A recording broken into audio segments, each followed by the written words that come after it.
I wanted to bring this Executive Order 13295 to your attention.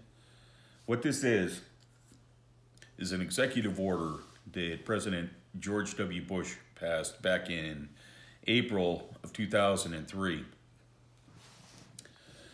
This is an executive order. Keep in mind, this is something that he drafted and passed without clearing through Congress and without asking from anybody else.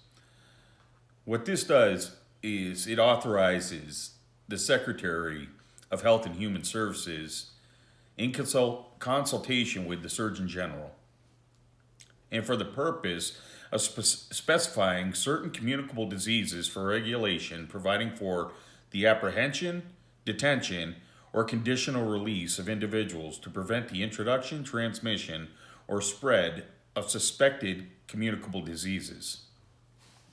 So they're talking about apprehending and locking people up and keeping them for however long they determine.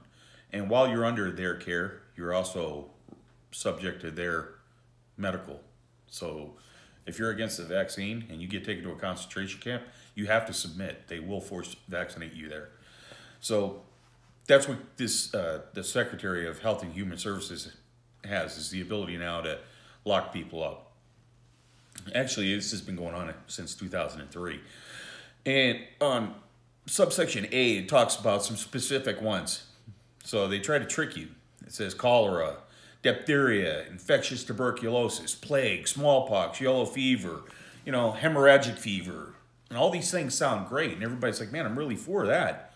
But if you go down to section 2, it says the Secretary, in the Secretary's discretion, shall determine whether a particular condition constitutes a communicable disease of the type specified in section 1 of this order.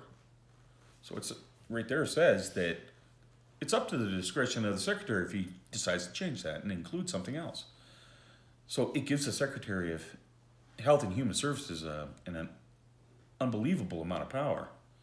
So they already passed this. This was done decades ago. They're also doing the one in New York State where they're doing the extended lockdowns.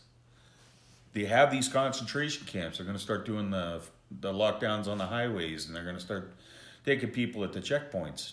It's important that people really start preparing. Get your mind ready for what's coming. And it is not a joke.